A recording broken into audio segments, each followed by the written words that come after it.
happened in the last few weeks that I didn't feel could wait. And you all have emails in your boxes about this incident, but I haven't heard anything back, and I wanted to make sure that at least it got highlighted.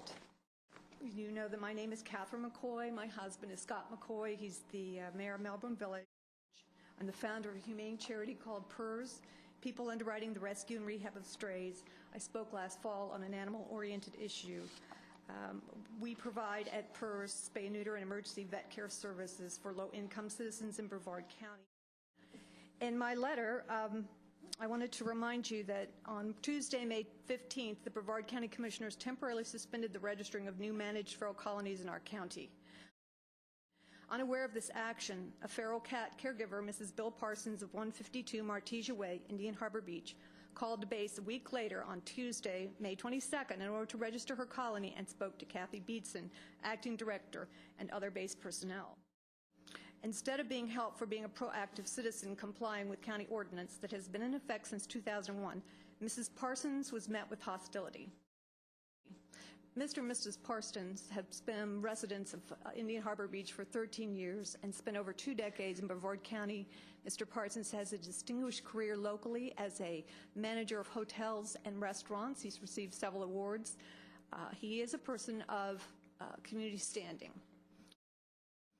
Mrs. Parsons was told that the cats would have to be trapped and relocated, that they were a bother to the neighborhood, and they would have to be taken care of chemically. Distraught, Mrs. Parsons ended the phone call in disbelief, as she had never received any oral or written documentation of such a problem and was unaware of this.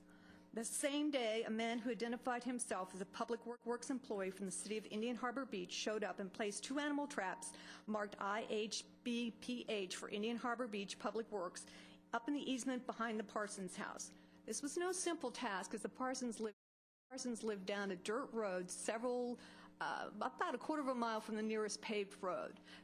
And their property abuts several acres of wooded area that eventually becomes a ballpark for the city of Indian Harbour Beach. So this is no simple drive-by, just casual thing. This is deliberate. The employee stated that he had been told to place the traps and capture any and all cats, even the ones with clipped ears, indicating a cat that had been sterilized and vaccinated against rabies and distemper, as required for a feline to be part of the managed feral colony per section 14-64 of the Brevard County Code, Chapter 14.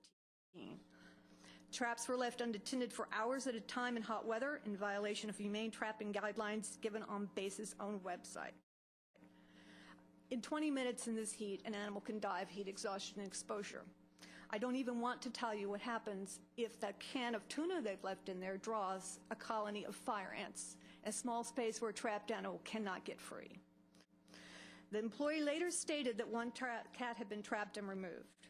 Phone calls made by our volunteers to the Indian Harbour Beach City Manager, Jackie Burns, on Thursday, May 24, 2012, confirmed that base had contacted the city and asked them to put city workers and placed traps out in the vicinity of the Parsons address, and that her office had complied with that. When Mrs. Burns was informed of the possible issues surrounding the actions being performed and was asked to remove the traps, she refused and indicated her willingness to continue directing her employees to perform these favors for base. It is not known what incentives she may have been offered by base to cooperate. This situation raises many alarming questions. Why was base procedure for handling complaints not followed in any way? The rules on the base website state that for a nuisance complaint, affidavits must be filed by 2 adjoining neighbors, a warning letter sent, and then a citation is issued after a period of time if the problem is not settled. This allows the person receiving the complaint a chance to contest it in court and have a fair hearing. The Parsons did not receive any of these notices, and as of the morning of the 25th, a call to the base records office turned up no evidence of the process being followed to allow the Parsons a chance to respond, refute, or remedy the alleged infraction. Their right to due process has been violated. Second question, why were the public works employees of Indian Harbour Beach involved in the trapping and killing when this was not an emergency situation? No evidence of a rabies alert or threat to human health is evident. Who authorized the man-owners to take these personnel away from their said duties and perform the work of base for them? Indian Harbour Beach personnel are not sworn officers of the law as base uniformed personnel are and are not trained in their duties. Finally, most troubling, whatever happened to that one cat that was trapped and removed? It could never be located or any records found that it ever even existed. Indian Harbor Beach Public Works personnel claim it was taken back to their city facility and was in good health when turned over to a female base officer. All animals taken into base custody are supposed to be photographed, logged with a unique ID number, and handled according to strict guidelines to ensure accountability. However, no trace of this cat was ever found, despite a physical search of the shelter by our volunteers and a search of shelter records. The cat simply disappeared, and no one can produce any documentation on it. This also prevented our rescue organizations from having a chance to save its life by relocating it. We have reason to believe these actions were done to circumvent the legal requirements of Animal Enforcement Ordinance, and we also have a memo from Kathy Beetson that alludes to this and carries out a personal plan of mass trap and kill in secret, using the municipal employees of various cities in Brevard to disguise what's going on. And we do not believe this is an isolated incident. We believe this is the first one we could so document that we'll have a chance to be heard. Kathy, you need to wrap up.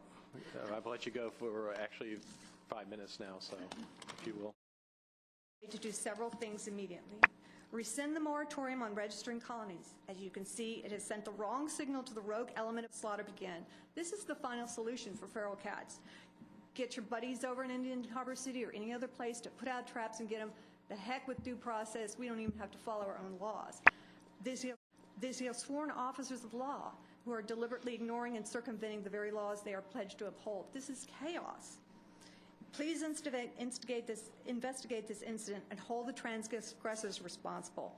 Too long they have carried out a campaign of misinformation, intimidation, and harassment against law-abiding citizens who are using their own time and money to solve the county's pet overpopulation problem in accordance to current law.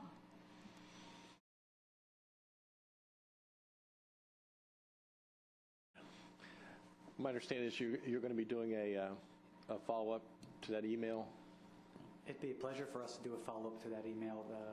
The claims that Ms. McCoy has made are loaded with inaccuracies. I won't even get into addressing the innuendo of misdoings that are occurring here, but it'd be my pleasure to report to the board and set the record straight. Okay. I'd like to go on record saying I have deep misgivings letting Mel Scott hold this investigation. Please. And the moratorium currently is only on registering new colonies in residential areas. It's not affecting existing colonies that are registered or precludes somebody from doing something in an industrial or commercial area with permission of the property owners, correct?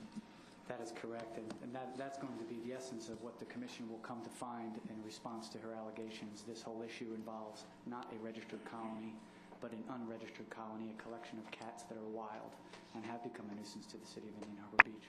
And being done by Indian Harbor Beach? Has requested our assistance, and we are carrying out, they have actually set up a couple traps in the Martesia neighborhood. There's some 28 cats in that. There's some 28 cats in that neighborhood right now that are unregistered, and we do in fact have records of this cat in question, and it is still in base care. Okay, so the missing cat is actually at the shelter? The missing cat is being taken care of right now. Okay.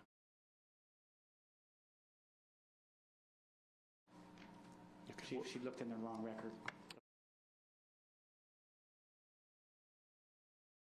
We will get you and all the board members a report on the circumstances.